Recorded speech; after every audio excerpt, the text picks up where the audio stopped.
La llave entró en la cerradura y no giró.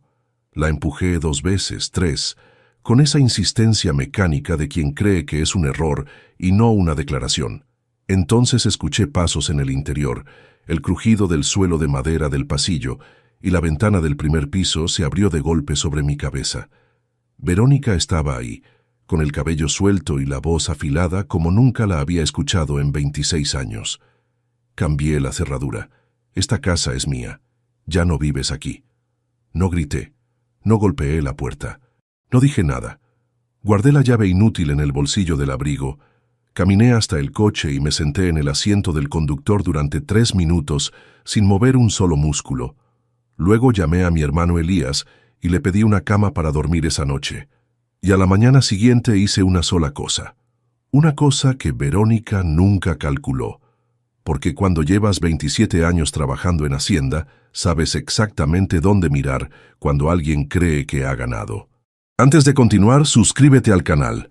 Activa la campanita porque todos los días tenemos nuevas historias. Deja tu like y cuéntanos en los comentarios desde qué ciudad nos estás viendo. Mi nombre es Augusto Llanos Bermejo. Tengo 52 años. Soy inspector de Hacienda desde hace 27 y llevaba casado con Verónica Tudela Marchena durante 26 de ellos. 26 años. No es un número abstracto, es la mitad exacta de mi vida consciente. Es el tiempo que tardé en construir algo que creí que era real y que resultó ser, al menos en parte, una decisión unilateral de la que yo era el último en enterarme. Pero para entender lo que pasó aquella tarde de octubre, primero tenéis que saber quién era yo antes de llegar a esa puerta. Crecí en un piso pequeño en Vallecas, el segundo de 3 hermanos. Mi padre era fontanero. Mi madre trabajaba en una mercería del barrio que olía a hilo y a humedad, uno de esos locales estrechos donde la luz natural no llega del todo y la dueña conoce el nombre de cada cliente. Éramos una familia sin grandes dramas ni grandes fortunas, de esas que no aparecen en ningún sitio, pero que sostienen todo lo que sí aparece. Desde pequeño aprendí que el dinero no se menciona en la mesa, que el trabajo es la única moneda que nadie puede quitarte y que la estabilidad, aunque parezca aburrida a los 20 años, es el único lujo que de verdad merece la pena perseguir. A los 24 aprobé las oposiciones a inspector de Hacienda en el segundo intento. Recuerdo el día que vi mi nombre en la lista de admitidos con una claridad que pocas cosas tienen ya en mi memoria. Era un miércoles de finales de enero. Mi madre estaba en la cocina cuando entré y le dije la noticia, y ella se secó las manos en el delantal antes de abrazarme, muy despacio, como si quisiera que ese momento durase más de lo que los momentos duran. Mi padre llegó esa noche del trabajo.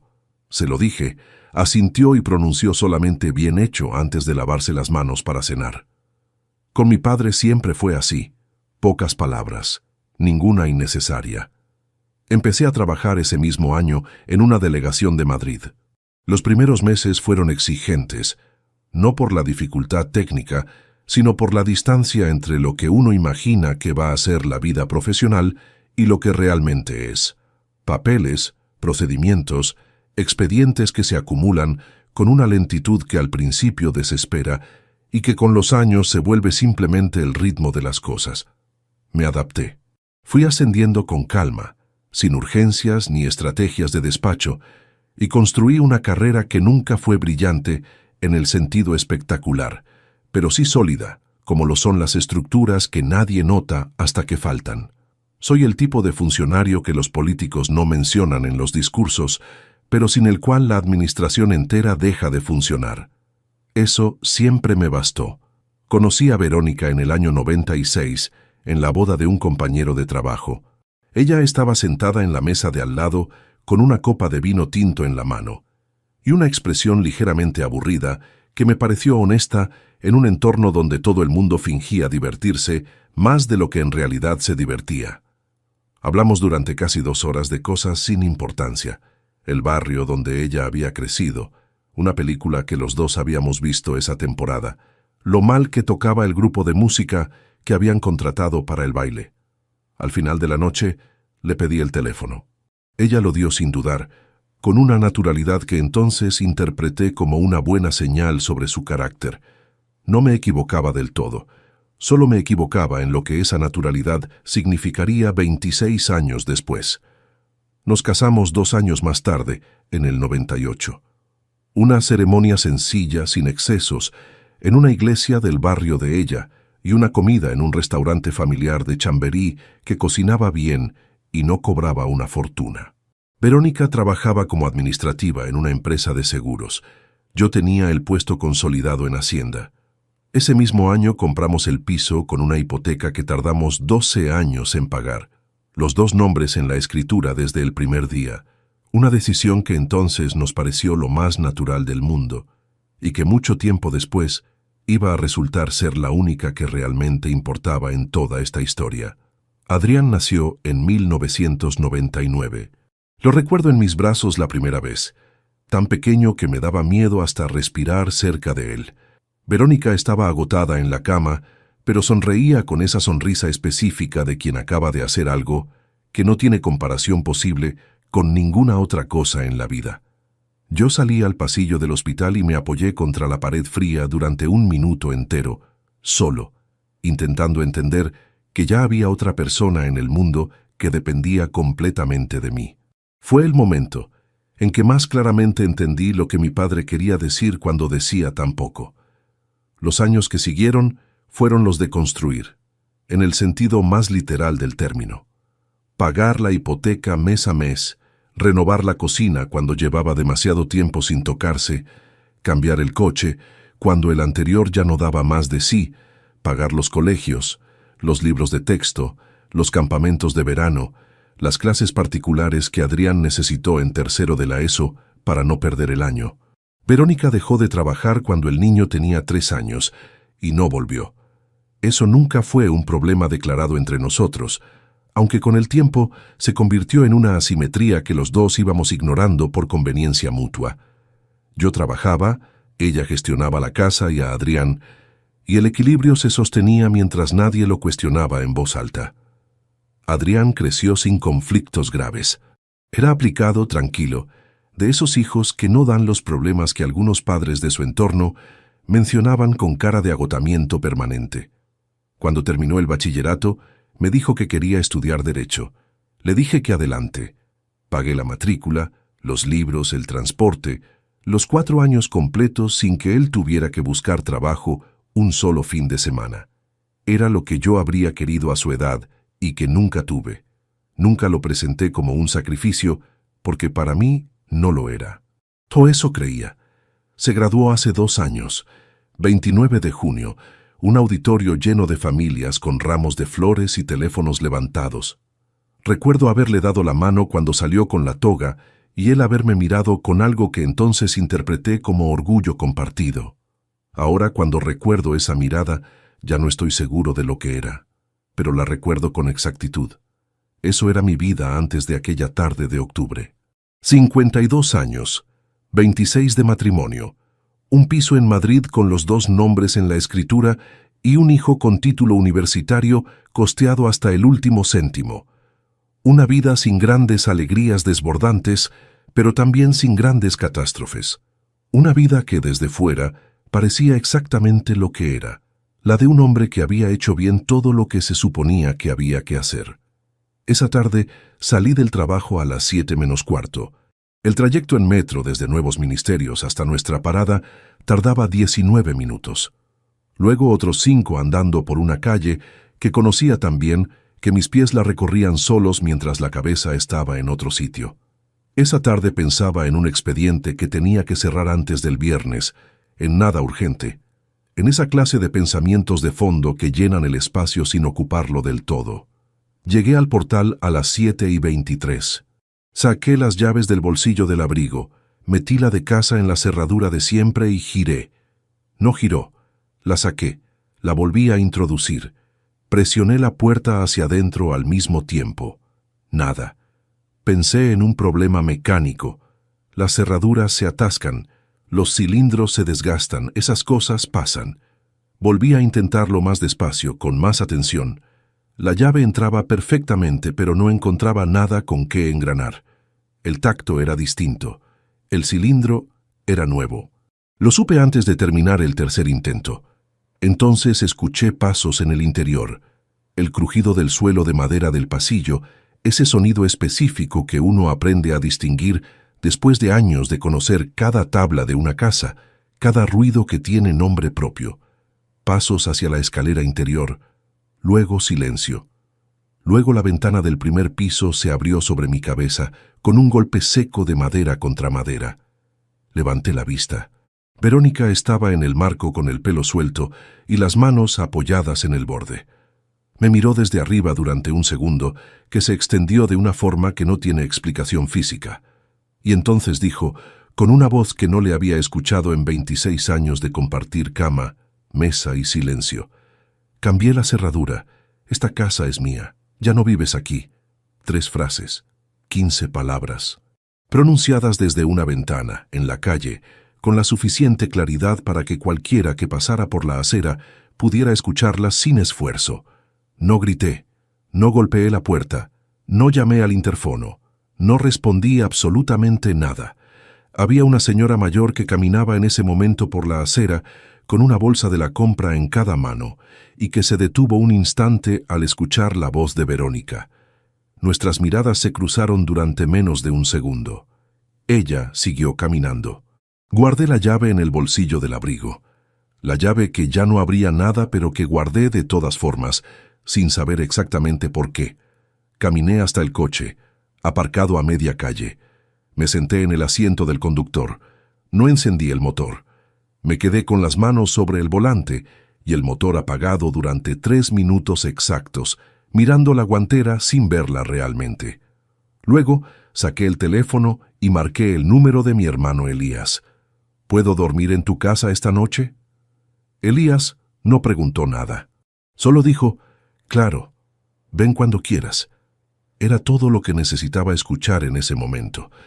Arranqué el coche y me alejé de esa calle sin mirar hacia la ventana, no porque me doliera verla, sino porque ya había decidido, en esos 3 minutos con las manos en el volante, que esa imagen era la última que iba a tener de Verónica en una posición de ventaja sobre mí.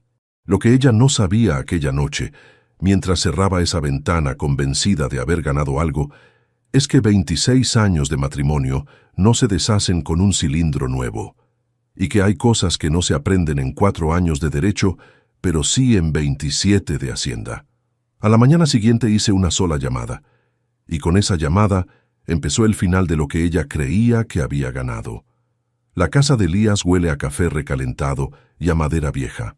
Son las 7:15 de la mañana, y yo llevo despierto desde las 4:30, sentado en el borde de la cama de su cuarto de invitados, con los pies en el suelo frío y la misma ropa del día anterior todavía puesta. No dormí. O dormí tan poco que la diferencia con no haber dormido es puramente semántica. Elías me dejó una muda limpia sobre la silla antes de irse a trabajar, sin decir nada. Con esa clase de consideración silenciosa que solo tienen las personas que llevan mucho tiempo queriéndote sin necesitar reconocimiento por ello. El café en el termo seguía caliente. Había una taza vuelta boca abajo en el escurridor, lista. Me quedé sentado mirando esa taza durante más tiempo del que tiene sentido mirar una taza de café. Y entonces, por primera vez desde la noche anterior, empecé a recordar. No el grito desde la ventana, no la llave que no giraba, no la cara de la señora con las bolsas de la compra que se detuvo un instante en la acera. Empecé a recordar antes, mucho antes, esa clase de memoria que llega cuando el ruido se detiene y lo que queda es solamente la verdad de lo que uno construyó durante décadas, con sus grietas y sus cimientos y sus habitaciones que nunca se revisaron del todo. Verónica y yo llevábamos juntos desde el 96. 2 años de noviazgo antes de casarnos, y luego 26 de matrimonio. Si pongo todos esos años en una línea, la mayor parte de esa línea es ordinaria, y lo digo sin desprecio. Lo ordinario no es lo mismo que lo vacío. Una vida sin grandes dramatismos puede ser igualmente una vida llena, si uno sabe reconocer lo que tiene valor en las cosas pequeñas. Los primeros años fueron los de la hipoteca, y los de Adrián recién llegado al mundo. Me levantaba a las 6:15 todos los días laborables. Preparaba el desayuno antes de que nadie más se moviera en la casa. Cogía el metro en la parada de abajo y llegaba a Hacienda antes que la mayoría de mis compañeros. Eran los años en que todavía se usaba papel carbón para ciertos trámites, en que los expedientes físicos ocupaban estanterías enteras que olían a archivo viejo, en que el primer ordenador de mesa que entró en mi despacho tardó 40 minutos en arrancar y todos nos quedamos mirándolo como si fuera un objeto de otra especie. Aprendimos a usarlo con esa mezcla de desconfianza y fascinación propia de quienes habían crecido resolviendo todo a mano. Llegaba a casa a las 7:15, casi siempre. Verónica tenía la cena lista o casi lista. Adrián hacía los deberes en la mesa del comedor con los libros desparramados y el bolígrafo en la boca. Me quitaba el abrigo, lo colgaba detrás de la puerta, me sentaba con él un rato antes de cenar. Esos ratos eran cortos y no tenían nada de extraordinario. Le revisaba una suma, le leía un párrafo de lo que estuviera estudiando, escuchaba lo que había pasado en el colegio. Nada memorable por separado, pero acumulados a lo largo de años, esos minutos son lo que a uno le queda cuando todo lo demás desaparece. Los domingos eran distintos, sin horario fijo, sin metro, sin expedientes esperando. Verónica hacía un desayuno más largo, con tostadas y fruta, y ese café que olía diferente cuando no había prisa para tomárselo. A veces salíamos a dar una vuelta por el parque antes de comer, los tres con Adrián de la mano cuando era pequeño, y luego, con los años, unos metros por delante de nosotros, con los auriculares puestos y la cabeza en otro sitio, como hacen todos los adolescentes del mundo sin excepción. Esas mañanas de domingo tienen en mi memoria una luz específica, esa luz baja de invierno madrileño que no calienta pero tampoco molesta, que pone una especie de calma sobre las cosas que de otro modo pasarían sin que uno se diera cuenta. Habría que ser honesto, sin embargo, y ser honesto sobre los años implica también reconocer lo que uno prefería no ver en su momento. Hubo una época, cuando Adrián tenía 10 u 11 años, en que el trabajo me absorbió de una manera que ahora veo con más claridad que entonces. Un periodo de auditorías complicadas que se extendió durante casi 2 años, con expedientes que me llevaba a casa y que ocupaban las noches y los fines de semana con una frecuencia que fui normalizando sin darme cuenta. Verónica decía poco al respecto, y yo interpreté ese silencio como comprensión. Es posible que lo fuera, al menos en parte. También es posible que fuera otra cosa, algo que se acumula despacio y sin nombre, hasta que encuentra una forma de expresarse que uno no esperaba. No lo digo como excusa. Lo digo porque la honestidad tiene que ir en todas las direcciones, también hacia uno mismo. Cuando Adrián empezó el bachillerato, la casa ya tenía otro ritmo. Él llegaba tarde, con la mochila llena y el hambre de los adolescentes que crecen de golpe y necesitan comer a cualquier hora. Verónica había reorganizado su vida entera alrededor de su agenda. Los entrenamientos de fútbol los martes y los jueves, las clases particulares los lunes, el grupo de amigos que empezaba a ocupar cada vez más los sábados. Yo seguía llegando a las 7:15. Seguía colgando el abrigo detrás de la puerta, pero las cenas eran más breves, las conversaciones más dispersas, y los domingos por la mañana Adrián ya no venía al parque. Eso es normal. Los hijos crecen, las familias cambian de forma, los espacios que antes llenaban 3 personas empiezan a ser gestionados de otra manera. No hay tragedia en eso. Lo que sí reconozco ahora, con la distancia que da quedarse despierto a las 4 de la mañana en una cama que no es la tuya, es que en esa transición perdí algo que debería haber cuidado más. No el contacto con Adrián, que siguió siendo bueno en sus propios términos, sino el contacto con Verónica. Esa distancia que se abre entre 2 personas, cuando ambas están demasiado ocupadas con sus propias rutinas, para notar que llevan meses sin hablar de nada que importe de verdad. Cenábamos juntos casi todas las noches. Hablábamos. Pero hay una diferencia entre hablar y comunicarse, y esa diferencia puede vivir durante años dentro de una misma casa sin que nadie la nombre. Cuando Adrián entró en la universidad y empezó a estudiar Derecho, Verónica recuperó tiempo propio. Quedaba con amigas que yo conocía poco o nada, retomó unas clases de cerámica que había dejado años atrás, salía más. Me pareció bien. Me pareció, de hecho, una señal positiva, la de alguien que recupera un espacio propio después de haberlo cedido durante mucho tiempo. Nunca lo cuestioné, nunca lo viví como algo que requiriera atención especial. Debería haberle prestado más atención a lo que no cuestionaba. Hay una tarde en particular que recuerdo con una nitidez que me resulta incómoda ahora que la sitúo en su contexto real. Fue hace aproximadamente 2 años, poco después de la graduación de Adrián. Yo llegué a casa antes de lo habitual porque una reunión se canceló a última hora. Eran las 6:20, una hora en que normalmente todavía estaba en el despacho. Entré con las llaves, colgué el abrigo y fui a la cocina a por un vaso de agua. Verónica estaba en el salón con el teléfono en la mano, de espaldas a mí, y cuando escuchó mis pasos, se giró con una rapidez que no era del todo natural y guardó el móvil en el bolsillo delantero del jersey antes de sonreír. «No te esperaba tan pronto», dijo. Le dije que se había cancelado una cosa. Ella asintió, preguntó si quería café, y la conversación siguió sin que yo le diera más vueltas al gesto. Era un gesto pequeño. La clase de cosa que uno registra y archiva en algún lugar sin etiqueta, porque sola no significa nada, y uno siempre puede encontrar una explicación razonable para cada cosa suelta. Durante los meses siguientes hubo otras cosas sueltas. Un día encontré en el cuarto de baño un frasco de perfume que no reconocía, uno de esos frascos pequeños de viaje que las mujeres compran para el bolso. No era una marca cara ni nada llamativo, solo era desconocido. No pregunté. Hay preguntas que uno no hace porque tiene miedo de que la respuesta cambie algo, y a veces eso no es cobardía, sino simplemente el peso de lo que uno ha construido. Adrián venía a cenar los jueves. Eso empezó cuando terminó la universidad y se independizó, alquilando un piso pequeño en Vallecas con un compañero.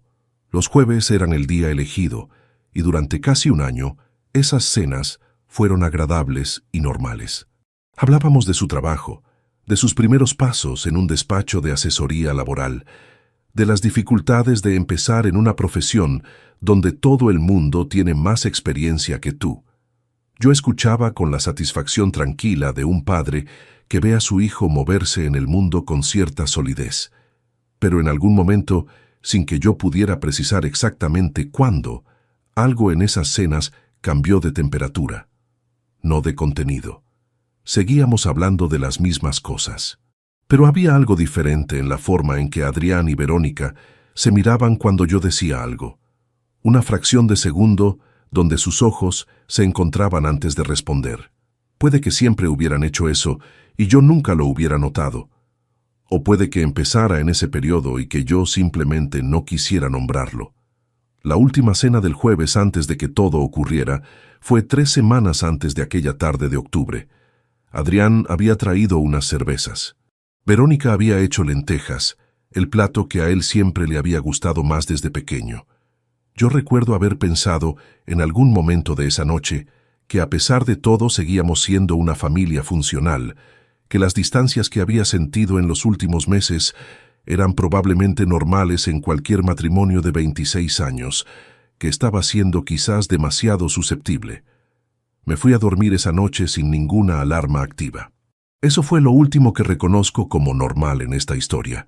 Esa noche de lentejas y cervezas, con la tela encendida después de cenar y el sonido de fondo de un programa que ninguno de los tres miraba realmente. Una noche como cientos de noches anteriores. Que fuera la última de ese tipo es algo que solo se entiende mirando hacia atrás, nunca mientras ocurre. Y lo que ocurrió después empezó mucho antes de la llave y la ventana. Empezó en silencio, en decisiones tomadas lejos de mí, en conversaciones de las que yo era el tema pero nunca el interlocutor. Empezó, como casi todo lo que cambia una vida, sin que nadie te avise de que ha empezado. Hay cosas que uno nota sin saber que está notando. El cerebro registra detalles que la conciencia no procesa todavía. Los archiva en algún lugar sin clasificar y los deja ahí, acumulándose en silencio durante semanas o meses, hasta que llega el momento en que ya no caben y algo los empuja hacia la superficie. No es intuición en el sentido místico del término, es simplemente atención diferida. Es el ojo que ve antes de que la mente decida qué hacer con lo que vio. El primer detalle que no encajó del todo fue en octubre del año anterior, hace ahora poco más de 12 meses. Verónica llevaba varias semanas saliendo por las tardes con una regularidad que antes no tenía. 3 o 4 veces por semana, siempre después de comer, siempre con una explicación distinta. Que si había quedado con Rosario para tomar algo, que si tenía que pasar por la farmacia y aprovechar para dar un paseo, que si el médico le había dicho que necesitaba moverse más. Explicaciones normales, por separado, pero juntas, con esa frecuencia nueva, formaban un patrón que no terminaba de cuadrar con la Verónica de los años anteriores, la que pasaba las tardes en casa, la que rara vez salía entre semana sin una razón concreta. No dije nada. Me convencí de que era sano, de que después de años con la vida organizada en torno a Adrián, era razonable que encontrara su propio espacio cuando él ya no lo necesitaba de la misma manera. Me convencí también de eso, que durante semanas dejé de prestarle atención consciente al asunto. Solo quedó ese residuo vago, esa pequeña incomodidad sin nombre que se instala en algún lugar entre el pecho y el estómago y que uno aprende a ignorar porque no tiene forma todavía, porque nombrarlo obligaría a hacer algo con ello. Adrián, por su parte, había cambiado en algo que era difícil de precisar, pero que estaba ahí. Seguía viniendo los jueves a cenar. Seguía hablando con normalidad aparente. Pero había algo en su actitud que era diferente, una especie de distancia cuidadosa, que no era la distancia natural de un hijo adulto con su padre, sino algo más deliberado, más construido. Cuando yo entraba en la cocina donde él y Verónica estaban hablando, la conversación no se cortaba exactamente, pero cambiaba de textura. Bajaba un grado de intensidad, se volvía más superficial, como si hubiera un nivel de la conversación al que yo no tenía acceso, y ambos lo sabían, sin necesitar acordarlo. Una tarde de noviembre, un jueves, llegué a casa antes de que Adrián llegara a cenar y encontré a Verónica en la cocina con el teléfono en la mano, de pie junto a la ventana. Me escuchó entrar y guardó el móvil en el bolsillo del delantal antes de volverse. El gesto fue rápido, pero no tan rápido como para que yo no lo viera. Me miró con una sonrisa completamente normal. «Ya estás aquí», dijo. «Adrián llega en 20 minutos». Asentí. Le pregunté si necesitaba ayuda con algo. Me dijo que no. Fui al dormitorio a cambiarme de ropa y me quedé un momento sentado en el borde de la cama sin saber exactamente por qué. Era el mismo gesto que ya había visto semanas atrás. El teléfono guardado antes de girarse. Solo que esta vez no lo archivé sin etiqueta. Esta vez lo reconocí como algo que ya había ocurrido antes, y eso le daba un peso diferente. No hice nada con ese peso todavía, pero ya no podía devolverlo al lugar donde no tiene nombre. El momento que más claramente recuerdo de ese período fue un sábado de principios de diciembre. Verónica tenía puesto su abrigo gris, el de lana gruesa, con los botones negros que llevaba casi todos los inviernos. Me pidió que lo llevara a la tintorería porque tenía una mancha en el forro que ella no había conseguido quitar. Lo cogí sin pensar, lo doblé sobre el brazo y fui hacia la entrada. Antes de salir lo puse sobre la silla del recibidor y metí la mano en los bolsillos para asegurarme de que no había nada dentro. Ese gesto automático que uno hace antes de entregar una prenda a algún lado. En el bolsillo derecho había un papel doblado en 4.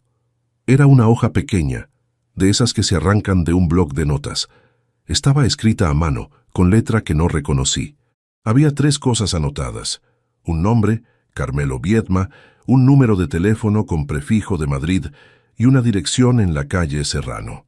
Solo eso, sin más contexto, sin fecha, sin ninguna indicación de para qué servía ese papel.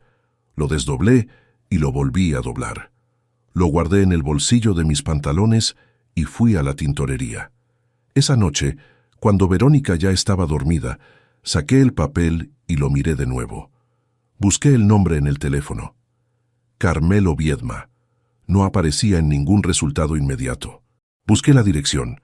Era un edificio de oficinas en la parte alta del barrio de Salamanca, uno de esos inmuebles discretos donde conviven varios despachos profesionales en distintas plantas.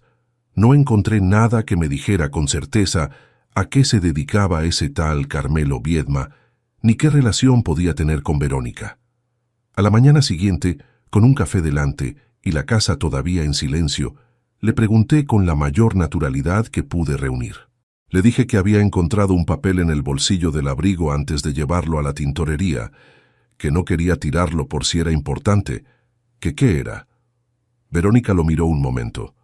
Lo cogió de mi mano, lo observó, y dijo que era una recomendación que le había dado una amiga para una prima que tenía un tema pendiente con un trámite, que ella solo lo había anotado para pasárselo, que no era nada suyo directamente. Lo dijo sin dudar, con esa fluidez que tienen las respuestas cuando han sido ensayadas o cuando son completamente verdad, y que hace imposible distinguir entre ambas cosas desde fuera. Le dije que de acuerdo. Ella dobló el papel y lo dejó sobre la mesa. Yo acabé el café y no volví a mencionar el asunto, pero el nombre se quedó. Carmelo Viedma. Lo repetí en silencio varias veces durante ese día, de la misma manera en que uno repite un número de teléfono para no olvidarlo antes de apuntarlo, sin saber del todo por qué siente que necesita recordarlo. Enero llegó con ese frío seco de Madrid que se mete entre la ropa sin que uno sepa cómo. Las rutinas siguieron siendo las mismas en superficie. Yo al trabajo, Verónica con sus salidas de tarde, Adrián los jueves. Pero algo había cambiado en la temperatura del ambiente doméstico, algo que no era posible señalar con el dedo, pero que estaba presente de una manera constante, como ese sonido de fondo que uno no puede identificar, pero que impide concentrarse del todo en lo que está haciendo. Adrián y Verónica hablaban por teléfono más de lo habitual. Eso no era en sí mismo llamativo. Una madre y un hijo adulto pueden hablar con la frecuencia que quieran. Pero había algo en la forma en que Verónica cogía esas llamadas, en cómo salía al pasillo o bajaba la voz cuando yo estaba cerca, que era diferente a cómo había gestionado siempre las conversaciones con él. Antes hablaba desde donde estuviera, con la puerta del salón abierta, con frases que yo podía escuchar sin querer sin que eso le importara a nadie. Ahora había una discreción nueva, estudiada, que no hacía ningún ruido propio pero que ocupaba espacio. Una tarde de febrero llegué del trabajo con un dolor de cabeza que me había acompañado desde media mañana. Entré en casa sin hacer ruido porque no tenía energía para nada que requiriera esfuerzo. Verónica estaba en el dormitorio con la puerta entornada. Escuché su voz antes de llegar al pasillo, un tono bajo, concentrado, el tono que tiene la gente cuando está explicando algo que requiere atención. Me detuve sin querer, de la misma manera en que uno frena el paso, cuando escucha algo que intuye que no debería escuchar, pero que el cuerpo ya ha procesado antes de que la razón intervenga. Solo llegué a escuchar 2 frases sueltas antes de que ella notara mis pasos y la conversación se interrumpiera. La primera era incompleta, algo sobre un plazo y un documento. La segunda era más clara. Todavía no. Necesito más tiempo. Luego silencio. Luego Verónica abrió la puerta del dormitorio con el teléfono ya guardado y me miró con una expresión que tardó un segundo más de lo normal en volverse completamente neutral. «No te había escuchado llegar», dijo. Le dije que acababa de entrar, que tenía dolor de cabeza, que me iba a tumbar un rato. Ella asintió. Me preguntó si quería que le bajara el volumen a la tele. Le dije que no era necesario. Entré en el dormitorio, me quité los zapatos, me tumbé en la cama mirando el techo. El dolor de cabeza seguía ahí, pero ya no era lo único que ocupaba espacio. Estaban también esas 2 frases, y el segundo que tardó en volverse neutral la expresión de su cara y el nombre en el papel doblado que seguía dentro de mi cabeza desde diciembre. Carmelo Viedma, calle Serrano, Madrid. Me repetí a mí mismo que podía ser cualquier cosa, que estaba interpretando demasiado, que un hombre que lleva décadas revisando expedientes de otros tiende a ver irregularidades donde quizás solo hay coincidencias, que la confianza que se ha construido durante 26 años no se desmonta por una frase escuchada a medias y una expresión que tardó un segundo de más en normalizarse. Me lo repetí con suficiente convicción como para acabar durmiéndome aquella tarde. Pero hay algo que nadie puede controlar del todo, y es que el cuerpo guarda lo que la mente descarta. Y mientras yo dormía, algo en algún lugar seguía abierto, siguiendo el hilo, sin descanso, sin que yo le hubiera dado permiso para hacerlo. El hilo estaba ahí, fino todavía, casi invisible, pero estaba. Y en marzo, sin buscarlo, lo encontré de nuevo, esta vez atado a algo que ya no podía doblarse en cuatro y guardarse en un bolsillo.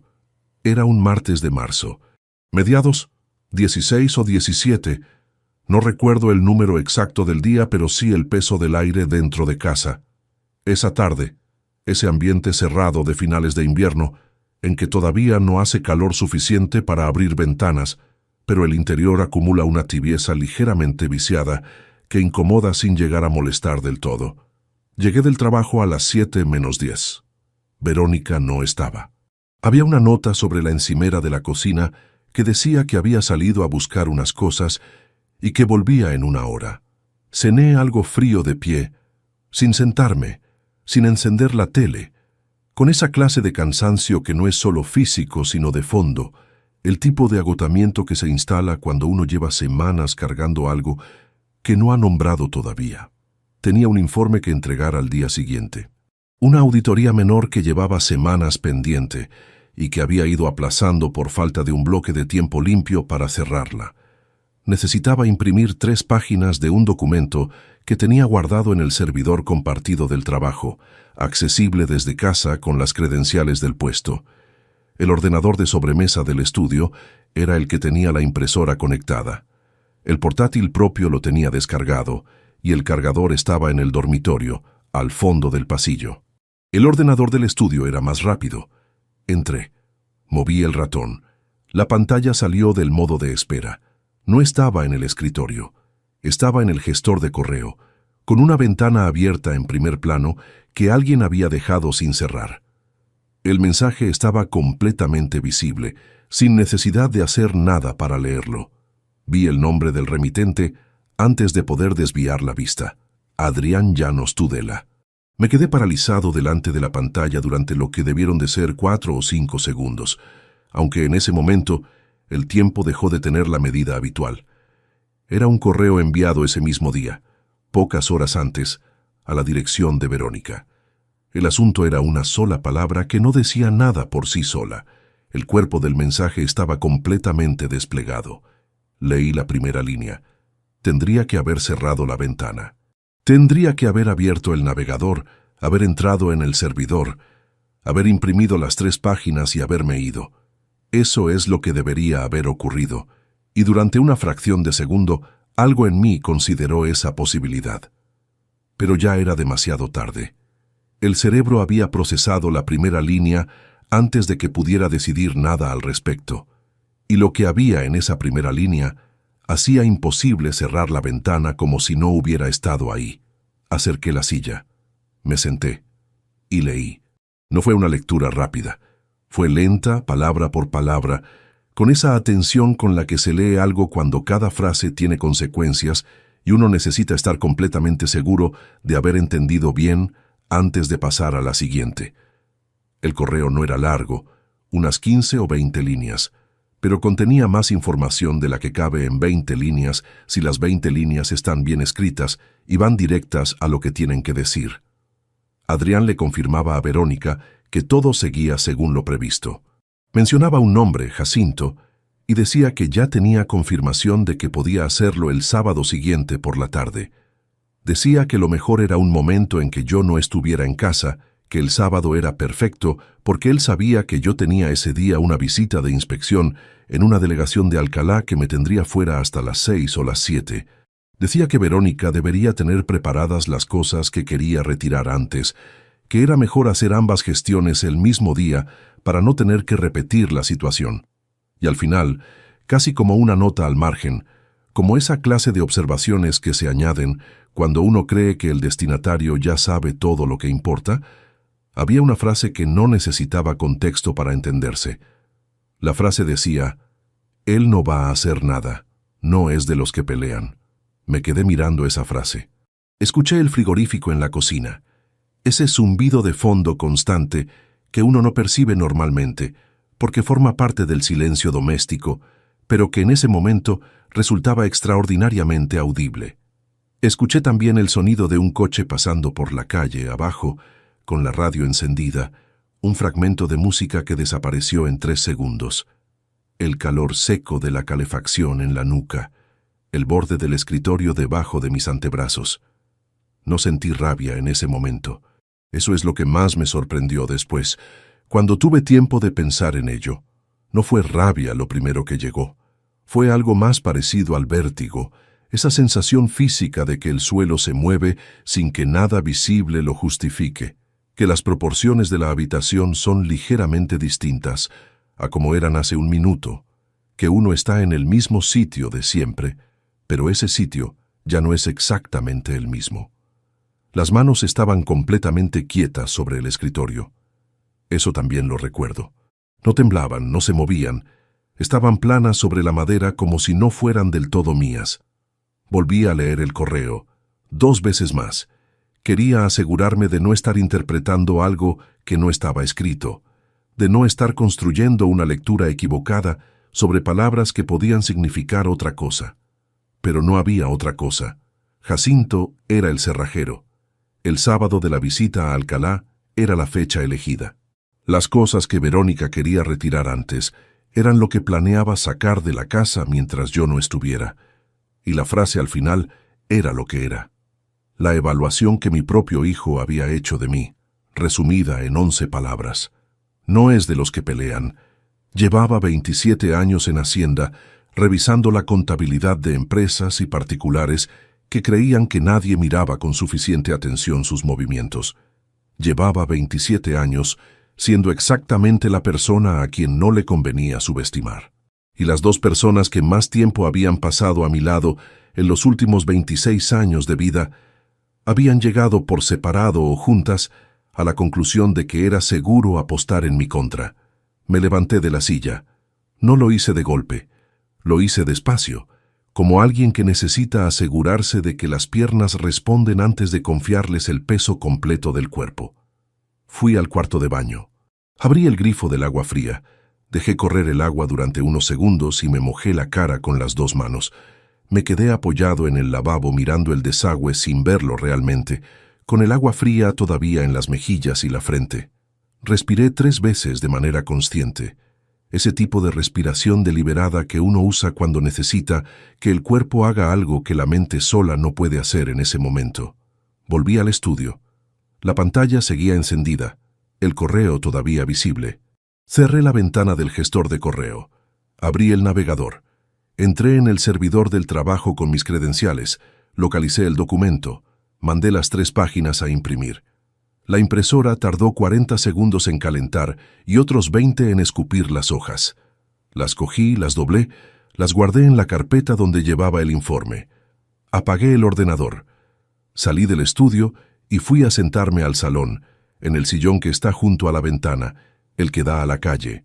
Encendí la lámpara del rincón, la de luz amarilla, la que Verónica siempre decía que era demasiado tenue para leer, pero que a mí me resultaba la más adecuada para estar en un sitio sin necesitar nada de ese sitio. Me quedé ahí sentado con la carpeta en el regazo y la mirada en la ventana, en los coches que pasaban abajo y en las farolas encendidas ya a esa hora de la tarde de marzo. Pensé en el sábado. Faltaban 4 días. Pensé en Jacinto, el cerrajero con nombre de persona mayor, y en la imagen de ese hombre llegando a mi puerta el sábado por la tarde, mientras yo estaba en Alcalá revisando un expediente, cambiando el cilindro de la cerradura de una casa que llevaba mi nombre en la escritura desde el 98. Pensé en Adrián, en la graduación de hacía 2 años, su mano en la mía, la toga, el auditorio lleno. En los 4 años de matrícula que yo había pagado, sin que él tuviera que pedirlos, porque un padre no espera a que le pidan lo que considera que es su obligación dar. En las cenas de los jueves, las cervezas que traía, las lentejas de Verónica, los ojos que se encontraban un segundo antes de responder cuando yo decía algo, en 11 palabras escritas sin dudar en un correo de martes por la tarde. Escuché la llave en la puerta a las 8:20. Verónica entró con una bolsa pequeña, dejó las llaves en el cuenco del recibidor, asomó la cabeza al salón y me vio en el sillón. «Ya estás aquí», dijo, con exactamente el mismo tono de siempre. «¿Has cenado algo?»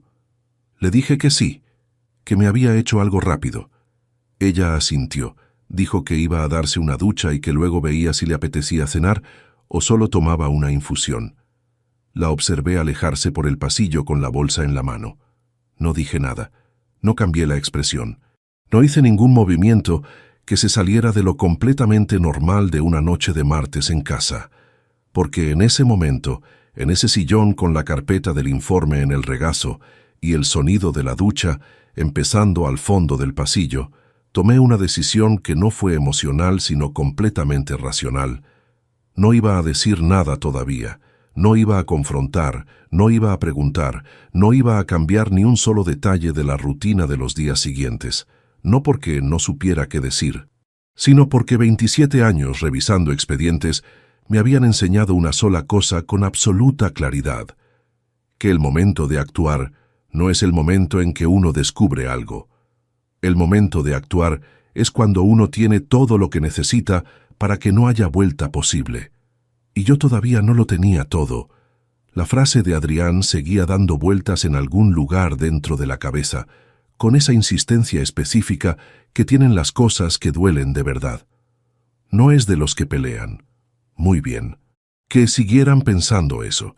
Que lo siguieran pensando durante exactamente el tiempo que necesitaba para que dejara de ser útil para ellos.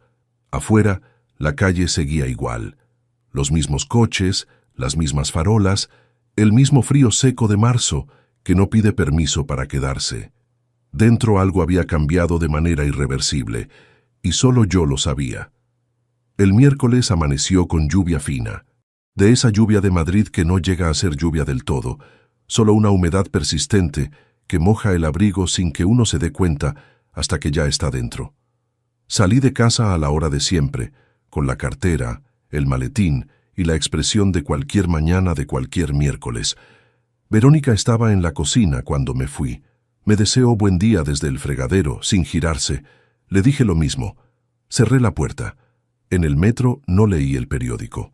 Me quedé con él doblado encima del maletín y los ojos en el cristal oscuro del túnel, dejando que los pensamientos se ordenaran solos durante los 19 minutos del trayecto.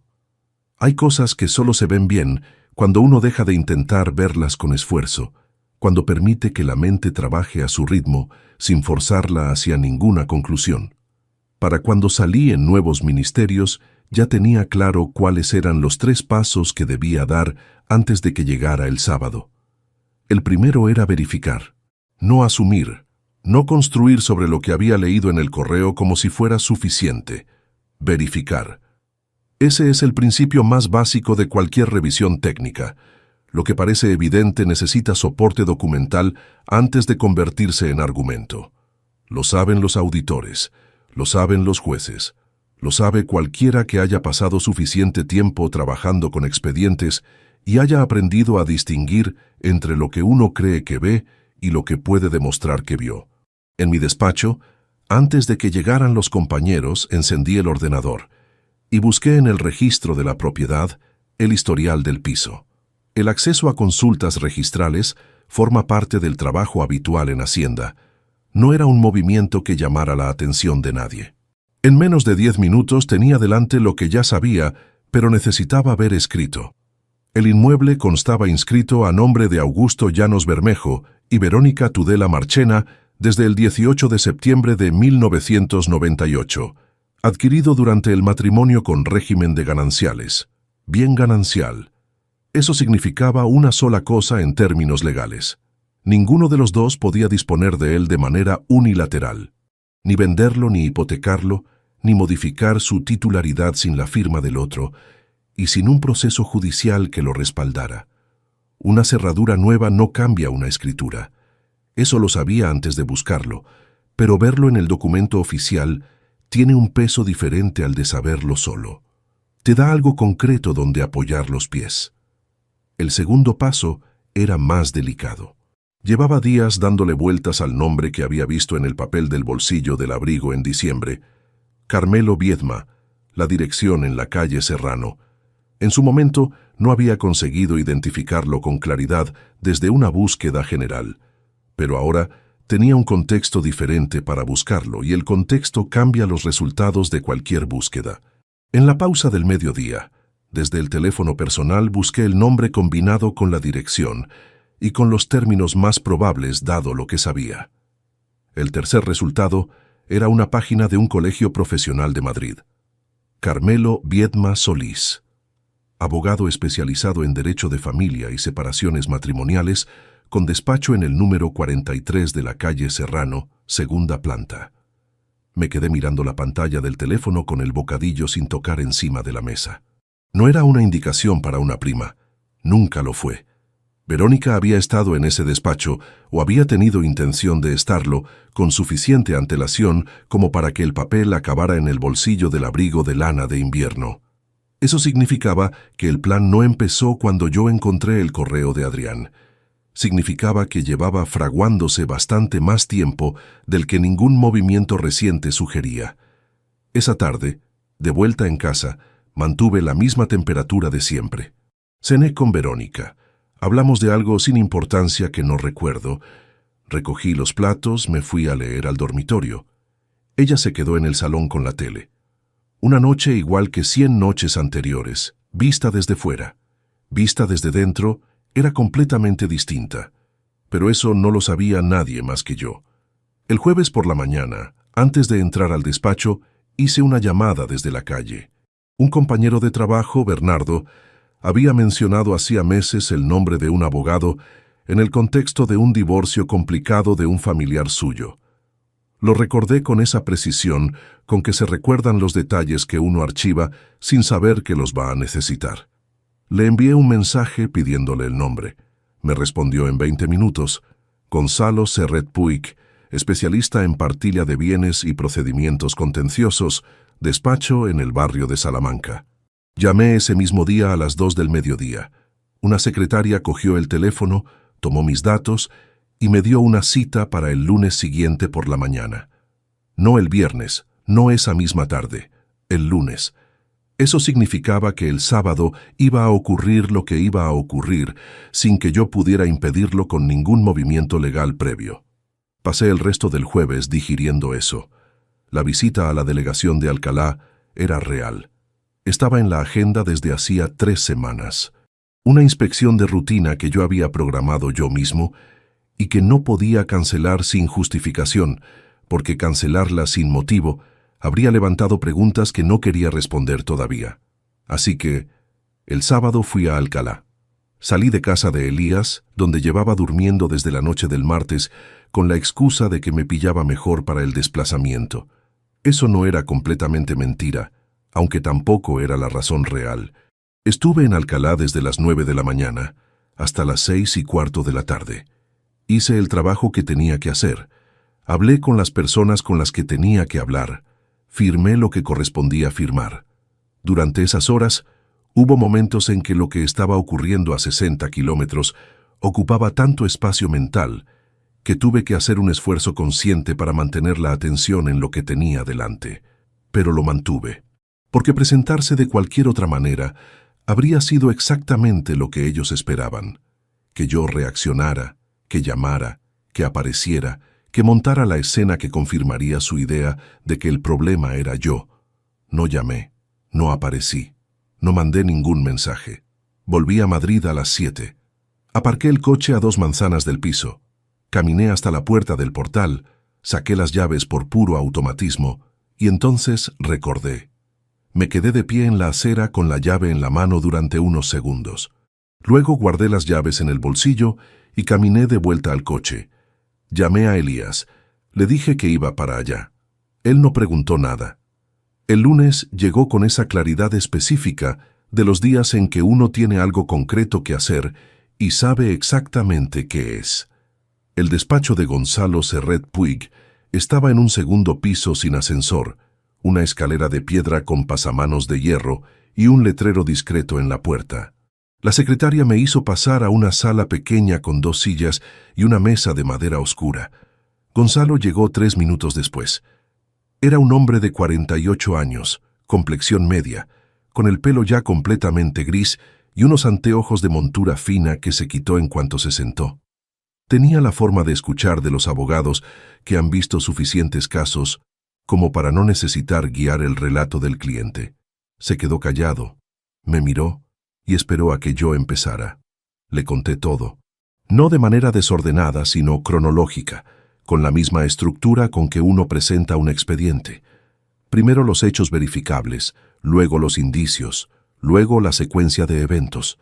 El papel en el bolsillo del abrigo, el nombre de Carmelo Biedma, el correo de Adrián, la visita a Alcalá, el sábado, la llave que ya no abría, la ventana, las 3 frases de Verónica en la calle. Gonzalo escuchó sin interrumpir. Tomó algunas notas en un bloc de papel, pocas, solo palabras sueltas. Cuando terminé, se reclinó levemente y dijo: «La casa no puede tocarse sin resolución judicial. Eso ya lo sabe usted». Le dije que sí. Lo que necesitamos ahora es documentar la situación antes de que ella tenga tiempo de mover nada que sí pueda mover. Cuentas corrientes, depósitos, cualquier activo financiero conjunto. Eso sí puede moverse. Y rápido, si alguien sabe lo que está haciendo. No lo había pensado con esa concreción todavía. Me había concentrado tanto en el inmueble que los movimientos posibles sobre las cuentas habían quedado en segundo plano. Esa misma tarde fui al banco. Pedí un estado de cuenta detallado de los últimos 24 meses de la cuenta conjunta. El empleado que me atendió, un hombre joven con el pelo muy corto y corbata azul, procesó la solicitud sin comentarios y me entregó los folios impresos en un sobre. Me senté en la sala de espera con el sobre en las manos durante un momento, como si necesitara preparación para abrirlo. Luego lo abrí. Los primeros meses no mostraban nada fuera de patrón. Gastos habituales, transferencias conocidas, el pago de los recibos de siempre. Pero a partir de septiembre del año anterior, 16 meses atrás, empezaban a aparecer retiradas de efectivo regulares. No grandes cantidades, entre 200 y 400 euros cada vez, distribuidas de manera irregular para no formar una secuencia obvia. Una semana una retirada, luego nada durante 10 días, luego otra. Si uno miraba un mes solo, podía pasar desapercibido. Sumadas a lo largo de 16 meses, alcanzaban una cifra que no era catastrófica, pero que tampoco era irrelevante. Algo más de 5.000 euros en efectivo que habían salido de la cuenta en ese periodo sin ningún justificante de gasto doméstico que los explicara. No era el dinero lo que importaba en ese momento, era la fecha de inicio, septiembre del año anterior. El mismo periodo en que Verónica había empezado a salir más por las tardes, en que las conversaciones con Adrián habían cambiado de temperatura, en que el papel con el nombre de Carmelo Biedma había acabado en el bolsillo del abrigo gris. La arquitectura entera llevaba construyéndose 16 meses. Se lo llevé a Gonzalo al día siguiente con los extractos completos. Él los revisó línea por línea, con esa atención meticulosa que tienen los profesionales que no necesitan aparentar que trabajan rápido porque saben que el resultado importa más que la velocidad. Cuando terminó, dejó los folios sobre la mesa y me miró. Solicito hoy mismo la medida cautelar para proteger el inmueble. Ninguna operación sobre la propiedad podrá ejecutarse mientras el procedimiento esté activo. En cuanto a las cuentas, le recomiendo que mañana separe los fondos que le corresponden a una cuenta, a su nombre exclusivo, antes de que ella pueda hacer lo mismo con lo que queda. Le pregunté cuánto tiempo llevaría el proceso. Depende de si ella decide litigar o llegar a un acuerdo. Con la documentación que tiene usted, litigar le sale caro y con resultado previsible. Pero eso lo decidirá ella cuando reciba la notificación. Salí del despacho a las 6 de la tarde. El aire de la calle era frío. Uno de esos fríos de Madrid que llegan sin previo aviso a mitad de semana y recuerdan que el invierno no ha terminado del todo, aunque el calendario diga otra cosa. Caminé hasta el metro con las manos en los bolsillos del abrigo y el sobre de los extractos bajo el brazo. Pensé en Adrián estudiando 4 años de Derecho. Pensé en él revisando los artículos del Código Civil sobre gananciales, sobre procedimientos de separación, sobre lo que se puede y no se puede hacer con un bien común. Pensé en él llegando a la conclusión de que el plan era sólido, de que yo no iba a reaccionar, de que 11 palabras eran suficiente evaluación de su propio padre. 4 años de carrera. Y ni una sola tarde en esos 4 años, leyendo el artículo que explicaba que un inspector de Hacienda con acceso al registro de la propiedad, con 27 años de experiencia en documentación financiera y con un abogado competente a su lado, no era exactamente el perfil de la persona a quien convenía subestimar. Bajé al andén. El metro tardó 4 minutos en llegar. Me subí al primer vagón, encontré un asiento junto a la ventana y por primera vez desde el martes en que había leído el correo, sentí algo que no era exactamente alivio, pero se le parecía. La solidez específica de quien ya tiene los pies en tierra firme y sabe exactamente hacia dónde va a dar el siguiente paso. Lo que quedaba ya no era incertidumbre, era solo tiempo. Y el tiempo, bien usado, es el único recurso que no se puede quitar a quien sabe gestionarlo. La casa de Elías tiene un cuarto de invitados que da al patio interior del edificio. No entra luz directa del sol en ningún momento del día, solo ese resplandor difuso y sin dirección que rebotan las paredes blancas del patio y que hace que la habitación tenga siempre la misma temperatura visual, la misma tonalidad gris suave, independientemente de si afuera es mediodía o anochecer. Durante los primeros días no me molestó. Era un cuarto tranquilo, sin ruidos de calle, con una cama que no crujía y una almohada que olía a ropa limpia, condiciones objetivamente suficientes para dormir. Pero hay noches en que las condiciones objetivas no tienen ninguna relevancia. La tercera semana en casa de Elías fue la más dura. No por lo que ocurría fuera, que avanzaba con la cadencia metódica de los procesos judiciales, sino por lo que ocurría dentro, en ese espacio sin nombre que queda entre lo que uno decide hacer y lo que uno siente mientras lo hace. Son cosas distintas, y durante años me había resultado relativamente sencillo mantenerlas separadas. El trabajo enseña eso, la capacidad de gestionar lo que hay que gestionar sin que el estado emocional contamine el procedimiento. Pero hay un límite para esa separación, y ese límite tiene forma de madrugada. Una noche, no recuerdo cuál exactamente porque se parecían demasiado entre sí, me desperté a las 3:15 sin motivo aparente.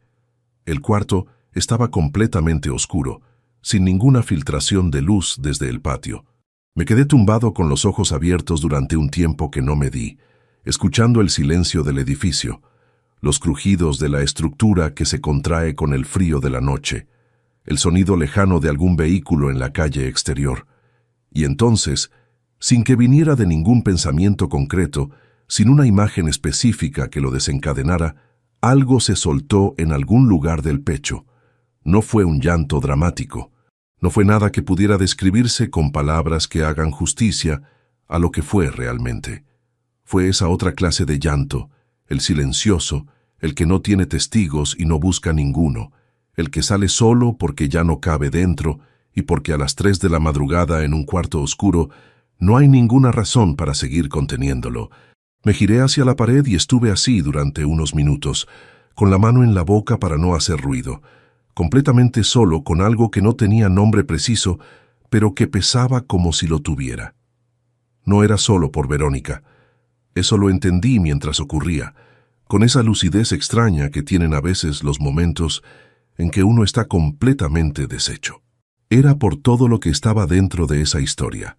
Los 26 años, el esfuerzo acumulado sin aspavientos, los domingos en el parque, las matrículas de Adrián, las noches en que volví tarde y no pregunté lo que debería haber preguntado. Era también por la versión de mí mismo que había vivido en esa casa durante más de 2 décadas creyendo que la estabilidad que construía era recíproca. Esa versión no iba a sobrevivir a esto, aunque todo lo demás saliera bien. Ya no existía. Cuando pasó, me quedé tumbado mirando el techo un buen rato más. Luego me levanté. Fui al baño, abrí el grifo, me lavé la cara con agua fría. Me miré en el espejo un momento, no con dramatismo, sino con esa neutralidad con que uno mira algo que reconoce, pero que ya no tiene por qué temer. Volví a la cama. Tardé en dormirme, pero acabé durmiéndome. A la mañana siguiente no le dije nada a Elías, no porque hubiera nada que esconder, sino porque no había nada que explicar. Él sabía, sin que yo se lo dijera, que estaba pasando por algo que costaba. Me puso el café listo antes de que me levantara, me preguntó si quería acompañamiento, y cuando le dije que no, asintió y se fue a trabajar sin añadir nada más. Ese es el don específico de los hermanos mayores que saben cuándo callar, que su silencio no se parece al abandono, sino a otra forma de presencia. Hubo una tarde de esa semana en que Gonzalo me llamó para pedirme un documento adicional que necesitaba para completar la medida cautelar. Era un justificante de la hipoteca saldada, que constaba en los archivos del banco, pero que en soporte físico estaba guardado en una carpeta dentro del armario del dormitorio del piso. El documento de mi piso, la casa a la que ya no podía entrar con mi propia llave. Evalué las opciones. Podría haberle pedido al banco una copia certificada, que era perfectamente viable, pero tardaba entre 5 y 7 días hábiles, o podía ir al piso. Tenía derecho legal de acceso al inmueble, independientemente del cilindro nuevo que Verónica había instalado. Un cerrajero y un testigo eran suficientes para entrar de manera formalmente correcta, pero llamar a un cerrajero significaba que Verónica sabría que yo había estado ahí. Y en ese momento, mientras Gonzalo terminaba de preparar la documentación, prefería que ella siguiera sin tener información precisa sobre mis movimientos. Llamé al banco. Pedí la copia certificada. 5 días hábiles. Mientras esperaba ese documento, usé el tiempo en algo que Gonzalo no me había pedido expresamente, pero que sabía que iba a ser útil. Llevaba 27 años en Hacienda, y una parte de ese trabajo consiste en reconstruir cronologías financieras a partir de fragmentos dispersos. Cogí los extractos bancarios que ya tenía y los organicé en una tabla propia, anotando cada retirada de efectivo con su fecha, su importe y la distancia en días respecto a la anterior. Lo que al ojo normal parecía una serie irregular, visto en tabla, mostraba un patrón claro. Las retiradas se concentraban siempre en los días posteriores a que yo viajara por trabajo, cuando sabían con certeza que no iba a revisar el saldo de la cuenta esa semana. Eso no era un gasto doméstico improvisado. Era una acumulación deliberada y cronometrada. Se lo mandé a Gonzalo en un correo con la tabla adjunta. Él respondió esa misma tarde con 3 palabras. Muy útil, gracias. Hay una cosa que no he contado todavía de esas semanas y que forma parte de lo que costó, aunque no tenga que ver directamente con papeles ni con procedimientos. Una noche, buscando algo en el teléfono, encontré una foto. Era del verano de 2008, hacía más de 15 años. Estábamos los 3 en la playa en Alicante, un agosto que recuerdo como uno de los más tranquilos de nuestra vida en familia. Adrián tendría 9 años. Estaba construyendo algo en la arena, agachado, con la lengua entre los dientes de esa manera que tenía cuando se concentraba en algo. Verónica estaba sentada a su lado, con los pies enterrados en la arena húmeda y la mano puesta sobre su espalda, no de manera protectora, sino de esa manera casual y continua, con que las madres tocan a los hijos pequeños, casi sin darse cuenta. Yo la había fotografiado desde atrás, sin que ella lo supiera. Salía sin posar, sin ninguna conciencia de la cámara. Salía como era cuando no había nadie mirando. Me quedé mirando esa foto más tiempo del que tenía sentido, porque lo que vi en ella no era a la mujer que había gritado desde una ventana. Eras a alguien que en algún momento había sido genuinamente otra cosa, alguien que había pasado años construyendo una vida junto a mí con el mismo esfuerzo con que yo la construía, que había llevado a Adrián al colegio con fiebre porque yo no podía faltar al trabajo esa semana, que había buscado el piso durante meses antes de que encontráramos el de la escritura del 98, que sabía preparar el café de la manera exacta en que a mí me gustaba sin que yo se lo hubiera pedido nunca, explícitamente. No lo pongo aquí para absolverla. Eso sería deshonesto. Lo pongo porque la memoria no funciona por conveniencia y porque borrar todo lo anterior para que el presente sea más fácil de sostener es una forma de mentira que no me interesa. Lo que pasó, pasó. Pero también pasó lo otro. Esa noche volví a tener dificultades para dormir. No por el llanto de la semana anterior, que ya no volvió, sino por esa otra insomnio más sereno y más persistente que tiene la gente cuando la mente no puede apagarse del todo porque todavía está procesando algo que no ha terminado de digerir.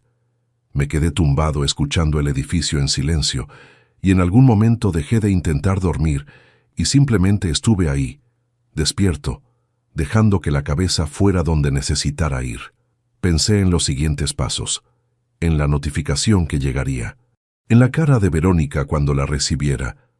No con satisfacción, eso no era lo que sentía, con algo más complejo, algo que no tenía un nombre claro todavía. Pensé también en Adrián, en si me llamaría cuando supiera, en qué le diría si lo hacía, y me di cuenta en ese momento específico, tumbado en el cuarto sin luz de Elías a las 2:15 de la madrugada, de que no tenía preparado nada que decirle. No porque no tuviera que decir, sino porque aún no había decidido en qué términos quería relacionarme con un hombre de 25 años con título universitario que había elegido, con plena conciencia y plena capacidad, escribir 11 palabras sobre su padre en un correo electrónico de martes por la tarde. Un adulto que toma decisiones de adulto recibe consecuencias de adulto. Eso lo tenía claro desde la noche en que leí el correo. Pero la forma concreta de esas consecuencias todavía estaba tomando forma, y necesitaba que terminara de tomarla antes de actuar. Las decisiones apresuradas en ese tipo de asuntos dejan flecos que luego cuestan más trabajo que la decisión misma.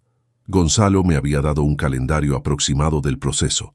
La notificación judicial a Verónica llegaría en un plazo de 1 a 2 semanas desde que la medida cautelar quedara inscrita. A partir de ahí, ella tendría que decidir si litigaba o buscaba un acuerdo. Con la documentación que Gonzalo tenía, litigar era una estrategia cara y de resultado casi predecible para alguien asesorado por Carmelo Viedma, que conocía perfectamente bien la solidez de lo que había en la otra mesa. Eso significaba que el proceso tenía forma, tenía dirección. Lo que yo necesitaba hacer en ese periodo no era empujar, sino simplemente no obstruir, dejar que la maquinaria trabajara a su ritmo sin interferir por impaciencia. Lo que más cuesta en esos periodos no es la acción, es la espera. Y lo más difícil de la espera no es el tiempo en sí. Es mantener intacta la decisión mientras el tiempo pasa, no dejar que el desgaste la erosione, no ceder a la tentación de resolver algo antes de que esté completamente resuelto solo para dejar de cargar el peso provisional de quien todavía no ha actuado del todo. Hay una versión de mí mismo que en otro momento, con otro temperamento, quizás habría llamado a Verónica esa primera semana, o habría ido al piso, o habría buscado a Adrián para tener la conversación antes de tiempo, la conversación emocional, la que uno tiene cuando el dolor es más fresco que la estrategia y todavía manda más que ella.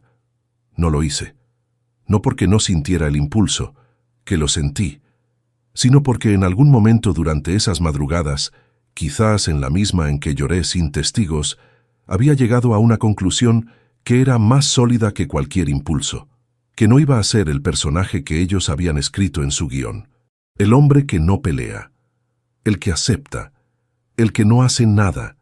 Iban a recibir la respuesta que merecía la situación, no la que ellos habían calculado. Y esa respuesta llegaría con documentos, con fechas, con firmas y con la misma frialdad metódica con que se cierra un expediente después de años de trabajo cuidadoso. La última mañana de esa semana me levanté antes del amanecer, antes de que Elías se moviera en la casa.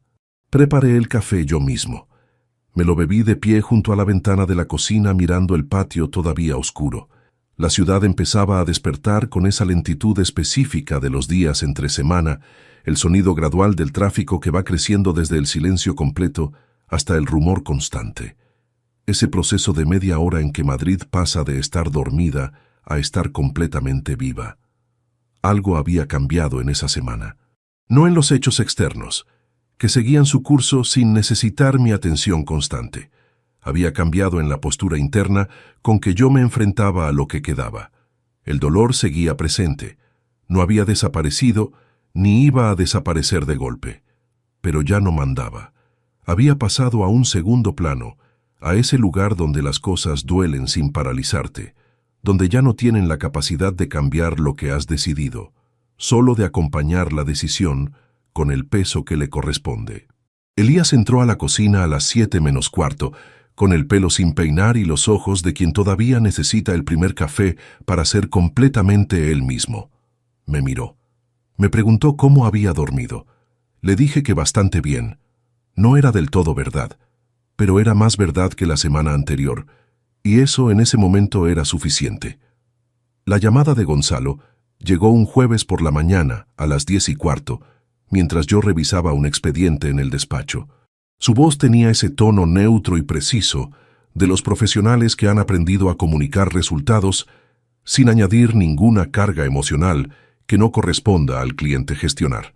Me dijo que la medida cautelar había quedado inscrita en el registro de la propiedad esa misma mañana, que cualquier operación sobre el inmueble, venta, hipoteca, modificación de titularidad, estaba bloqueada por resolución judicial con efecto inmediato, que nadie podía tocar ese piso mientras el procedimiento estuviera activo, independientemente de quién tuviera las llaves en el bolsillo. Le agradecí la llamada. Colgué. Volví al expediente. Pero durante los siguientes 20 minutos no leí realmente nada de lo que tenía delante. Estaba ahí con los ojos en el papel y la cabeza en otro sitio, procesando lo que acababa de escuchar con esa calma extraña que produce la confirmación de algo que ya se sabía, pero que adquiere un peso diferente cuando deja de ser una previsión y se convierte en un hecho inscrito, oficial, inamovible. Verónica estaba en ese piso en ese momento, probablemente haciendo lo que hace cualquier mañana entre semana, el café, la televisión encendida de fondo, quizás una llamada a alguna amiga, sin saber que a esa misma hora un registro en una base de datos del Estado acababa de cerrar todas las puertas que ella creía tener abiertas, sin saber que el hombre que había gritado desde esa ventana que ya no vivía ahí, llevaba 3 semanas construyendo con documentos y fechas y firmas algo que ningún cilindro nuevo podía deshacer.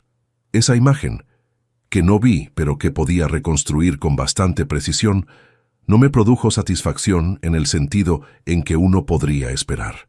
Me produjo algo más parecido a la serenidad específica de quien ha completado una fase de trabajo exigente y puede verificar que el resultado es el correcto. No es alegría. Es la confirmación de que lo que parecía sólido lo era de verdad. Esa tarde, después del trabajo, fui al despacho de Gonzalo. Era la segunda vez que subía esa escalera de piedra con pasamanos de hierro y el letrero discreto en la puerta. Esta vez no iba a escuchar, iba a revisar. Gonzalo tenía preparada sobre la mesa una carpeta con todos los documentos del proceso ordenados cronológicamente. La medida cautelar inscrita, los extractos bancarios con la tabla que yo había elaborado, la escritura de propiedad de 1998, el informe de la situación hipotecaria, todo consolidado en un expediente que era, en sus términos más básicos, la historia completa de lo que había ocurrido vista desde la única perspectiva que un juzgado considera relevante. Gonzalo me explicó los pasos siguientes con la misma economía de palabras que lo caracterizaba. La notificación formal de la demanda de divorcio llegaría a Verónica en un plazo de entre 5 y 10 días hábiles. Junto con la notificación iría el detalle de la medida cautelar ya inscrita, para que su abogado Carmelo Viedma entendiera desde el primer momento con qué margen real de maniobra estaba trabajando. Que era ninguno en lo que al inmueble se refería. ¿Cuáles son las opciones que tiene ella a partir de ahí?, le pregunté. Gonzalo juntó los dedos encima de la mesa con esa gestualidad de quien organiza el pensamiento antes de verbalizarlo. Puede litigar, que es costoso, lento y con un resultado que, con la documentación que usted tiene, es bastante predecible. O puede negociar un acuerdo de liquidación de gananciales. La casa se tasa, se divide el valor al 50%. Usted recibe su parte. El proceso se cierra antes y con menor desgaste para ambos. Le pregunté cuál era su estimación sobre qué elegiría ella. Cualquier abogado competente le recomendará el acuerdo. Viedma lo sabe. Cuando vea lo que hay en el otro lado de la mesa, se lo dirá.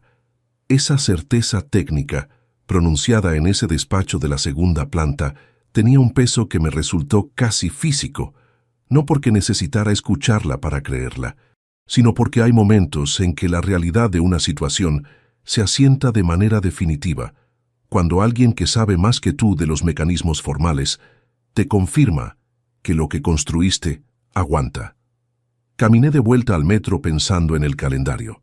Si la notificación llegaba en el plazo previsto, Verónica la recibiría aproximadamente a finales de esa semana o principios de la siguiente.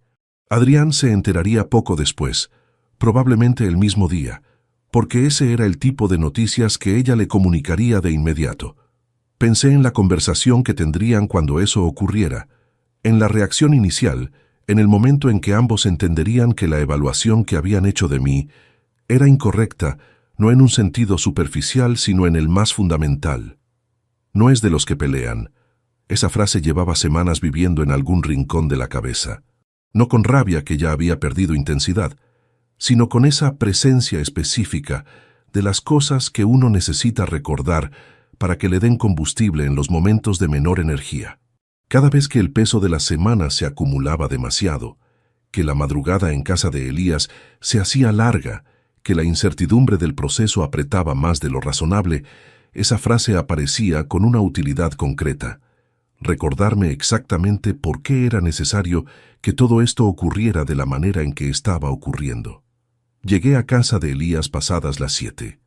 Él estaba terminando de cenar. Me preguntó si había comido algo. Le dije que cogería algo de la nevera.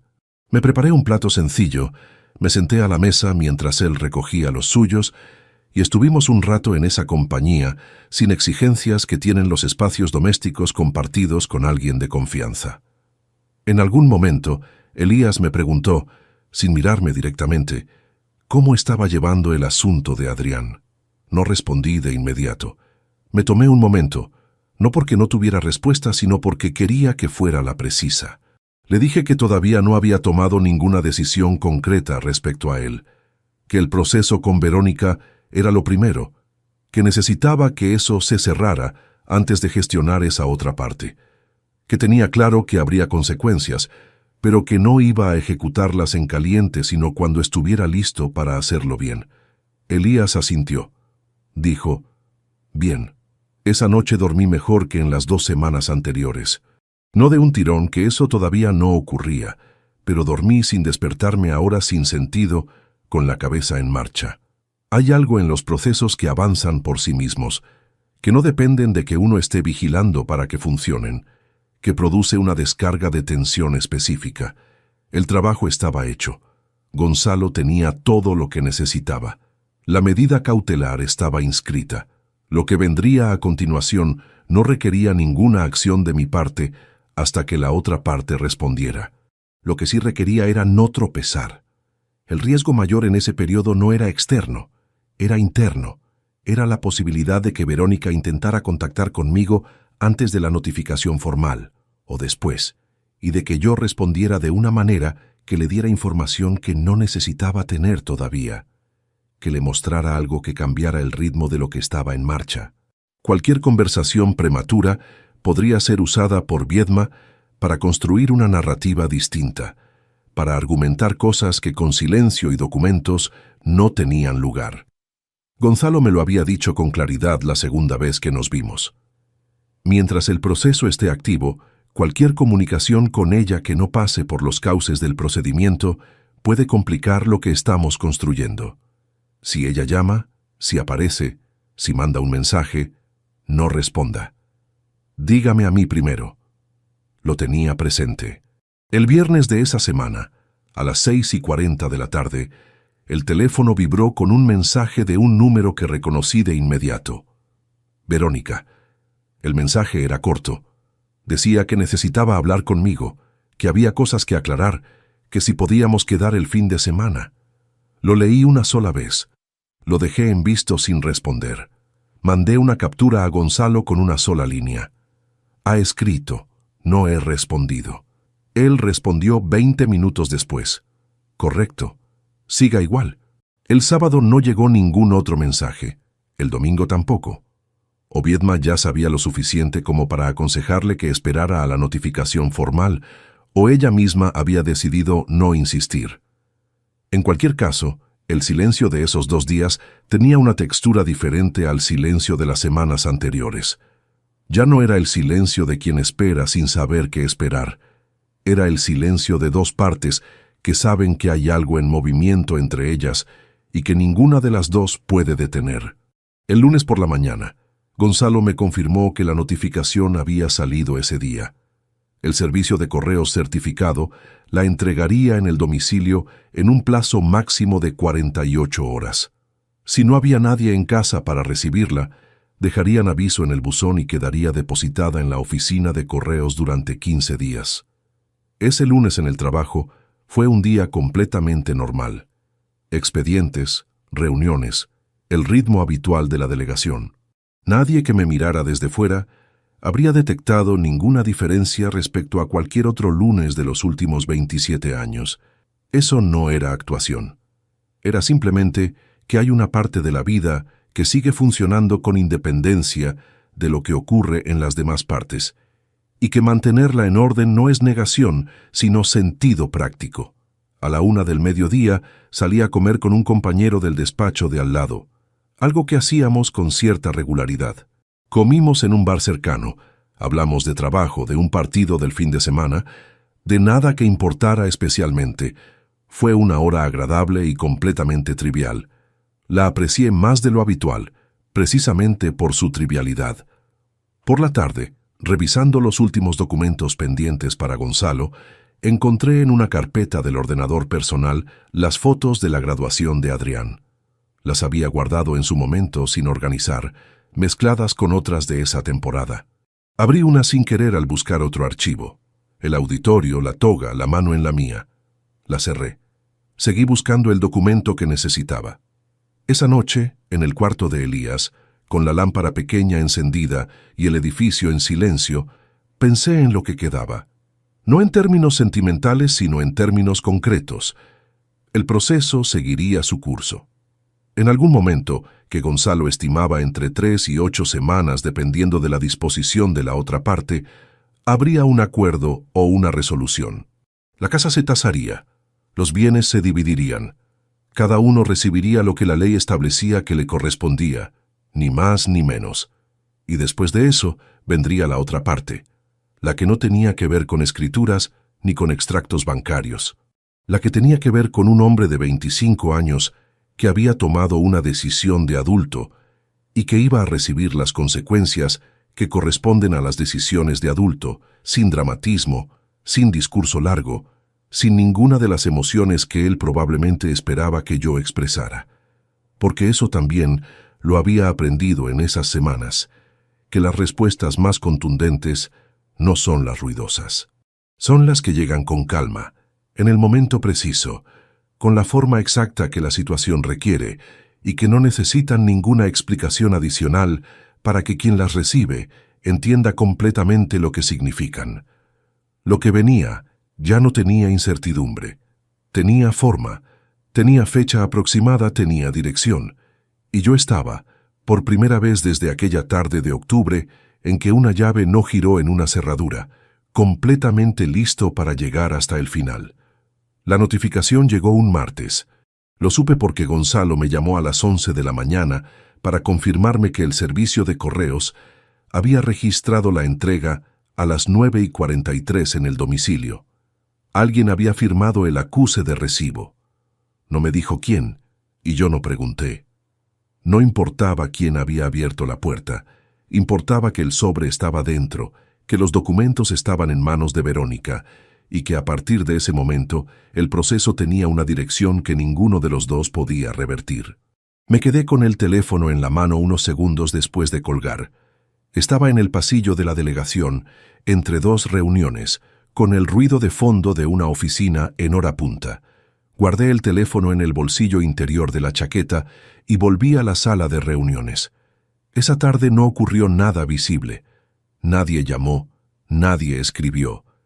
El teléfono permaneció en silencio durante toda la jornada, con una quietud que no era exactamente cómoda, pero que era la correcta. Gonzalo me había explicado que Viedma necesitaría al menos 2 o 3 días para revisar la documentación completa con Verónica, entender el alcance de la medida cautelar ya inscrita y evaluar con honestidad profesional las opciones reales que tenía su cliente.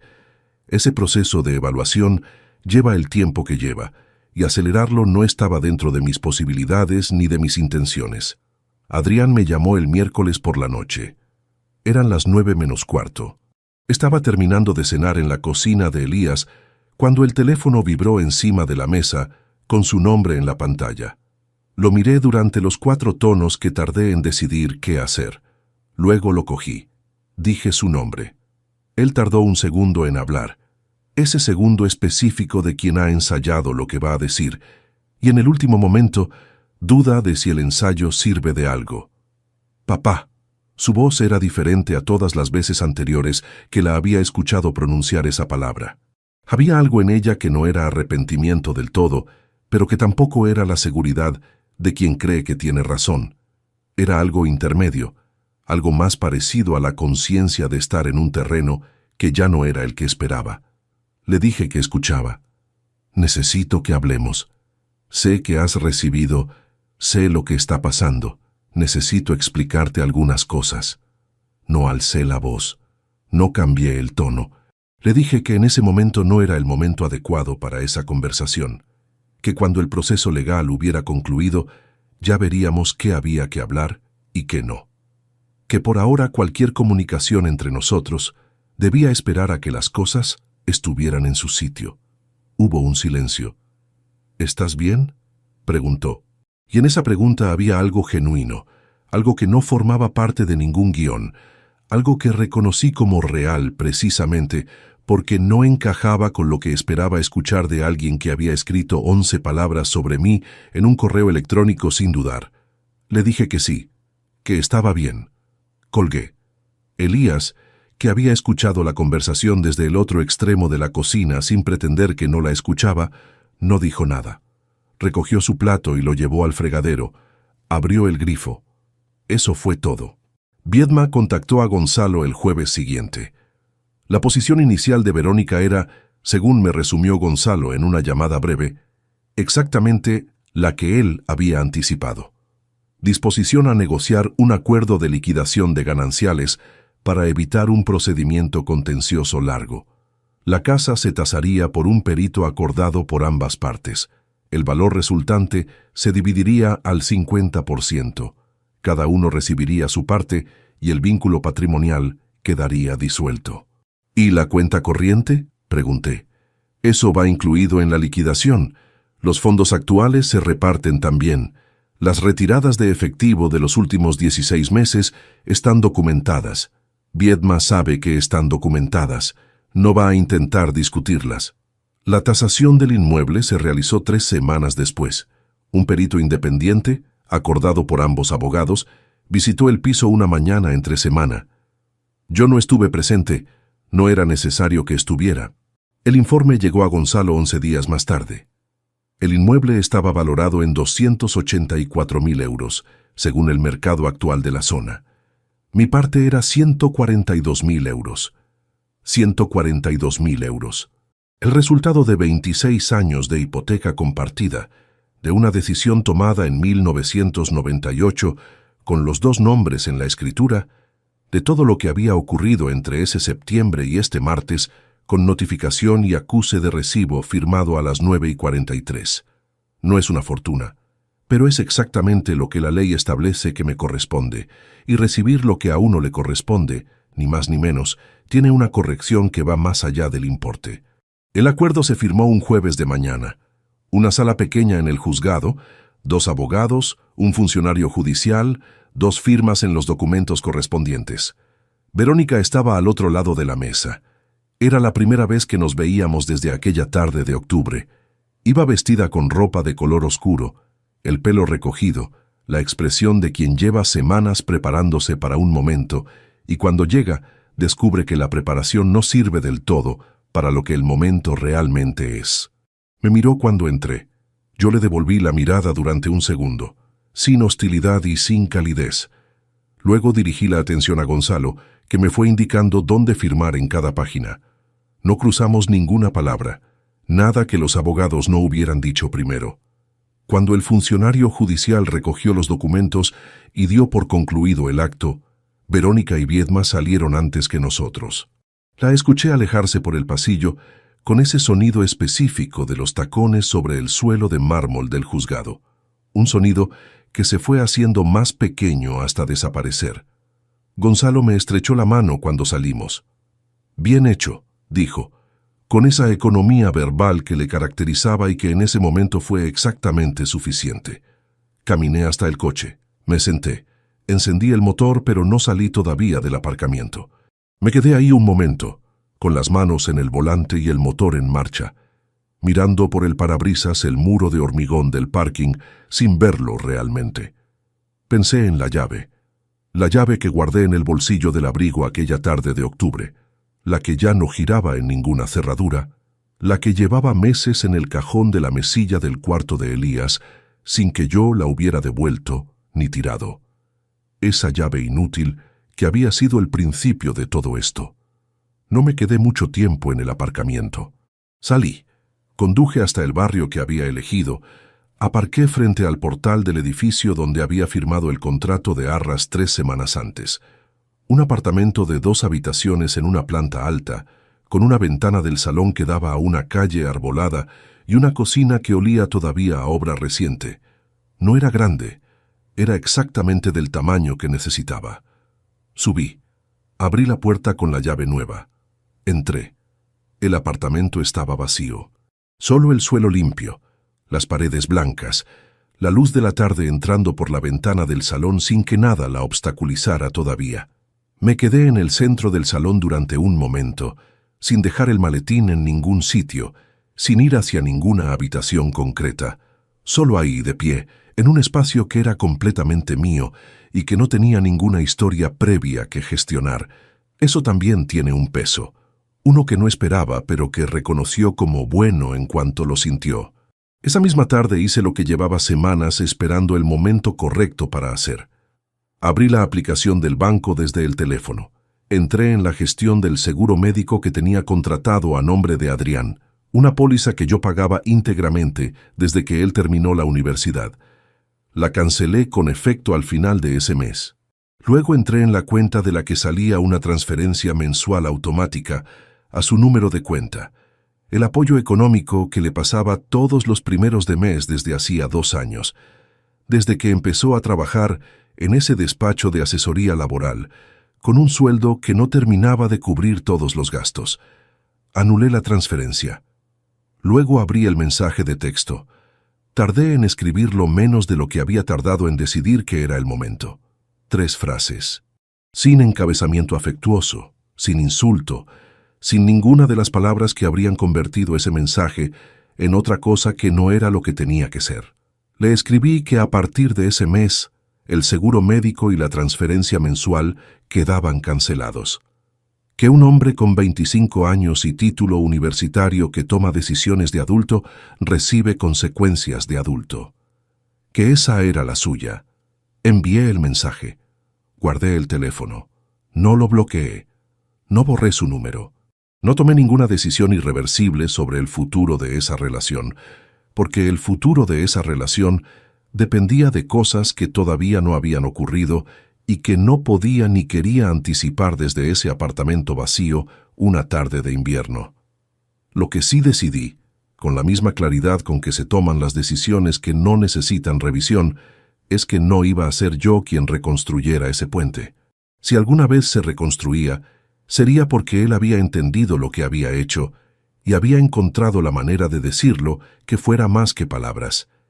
Y si eso nunca ocurría, también tenía que ser una posibilidad con la que vivir. Adrián respondió al mensaje esa misma noche, tarde. 2 líneas. Decía que lo entendía y que lo sentía. No añadió nada más. Lo leí. No respondí. Hay una reflexión que viene después de todo esto, cuando el polvo se asienta y lo que queda es la vida real, la de los días ordinarios que siguen, aunque el mundo que uno construyó durante décadas ya no tenga la forma que tenía. No sé si llamarla aprendizaje, porque esa palabra tiene algo de escolar que no encaja del todo con lo que uno aprende cuando tiene 52 años y le cambian la cerradura de su propia casa. Quizás es más exacto llamarla claridad. Claridad sobre el hecho de que construir una vida estable no es garantía de nada, pero tampoco es un error. Claridad sobre el hecho de que trabajar en silencio durante décadas, sin aspavientos ni reclamos de reconocimiento, puede parecer pasividad desde fuera, y no lo es en absoluto. Claridad sobre el hecho de que subestimar a alguien porque no hace ruido es uno de los errores de cálculo más costosos que existen. Y claridad, también, sobre mis propios fallos. Que los hubo, que me ausenté en momentos en que debería haber estado presente, no físicamente, sino de la otra manera, la que cuesta más y no se puede delegar en el calendario laboral, que hubo conversaciones que no tuve porque era más fácil no tenerlas, que la distancia que se fue instalando en ese matrimonio no fue solo obra de Verónica, aunque las decisiones que ella tomó fueran únicamente suyas. Reconocer eso no cambia lo que ocurrió, pero cambia la relación que uno tiene con lo que ocurrió, y eso, con el tiempo, importa. El apartamento tardó 3 semanas en dejar de oler a obra. Fui comprando los muebles sin prisa, uno a uno, eligiendo cada cosa sin tener que consultar, ni ceder, ni negociar con nadie. Es una libertad pequeña, casi ridícula en comparación con todo lo demás, pero tiene una presencia en el día a día que uno no anticipaba y que resulta más significativa de lo esperado. La llave del piso de la calle de toda la vida la tiré el mismo día que recogí la llave nueva del apartamento. La dejé caer en una papelera de la calle sin ningún gesto especial, sin detenerme a mirarla un último momento. Era una llave que ya no abría nada desde aquella tarde de octubre. Ya había cumplido todo el propósito que le quedaba, que no era el que tenía antes, sino el de ser el principio de algo que resultó ser completamente diferente a lo que parecía cuando no giraba en la cerradura. Un objeto que cierra puertas puede, en las circunstancias correctas, ser exactamente lo que necesitas para abrir otras. Lo que viene ahora no lo sé del todo todavía. Tengo 52 años, un apartamento con olor a pintura nueva en una planta alta de un barrio que no conocía bien hasta hace poco, un trabajo que sigue siendo sólido y que nunca dependió de nada de lo que ocurrió estos meses, y una cantidad de silencio propio que al principio resultaba extraña y que poco a poco se ha ido convirtiendo en algo que reconozco como mío de una manera que no lo había sido en mucho tiempo. No sé si Adrián y yo volveremos a tener algo parecido a lo que tuvimos. Eso no está en mis manos decidirlo solo. Lo que sí está en mis manos es no construir nada nuevo sobre una base que no ha sido revisada. Y eso, de momento, es suficiente orientación para seguir caminando. Mi padre decía pocas cosas, pero las que decía las decía bien. Una de las pocas que recuerdo con exactitud es que la verdad de un hombre no está en lo que hace cuando todo va bien. Está en lo que hace cuando algo se rompe y tiene que decidir solo y sin instrucciones cómo seguir de todas formas. Creo que eso, al final, es lo único que queda cuando todo lo demás se asienta, la manera en que uno decide seguir. Si te gustó esta historia, dale like al video, suscríbete al canal y comparte tus impresiones en los comentarios. Para escuchar la próxima historia, haz clic en la caja de la izquierda. Gracias por vernos.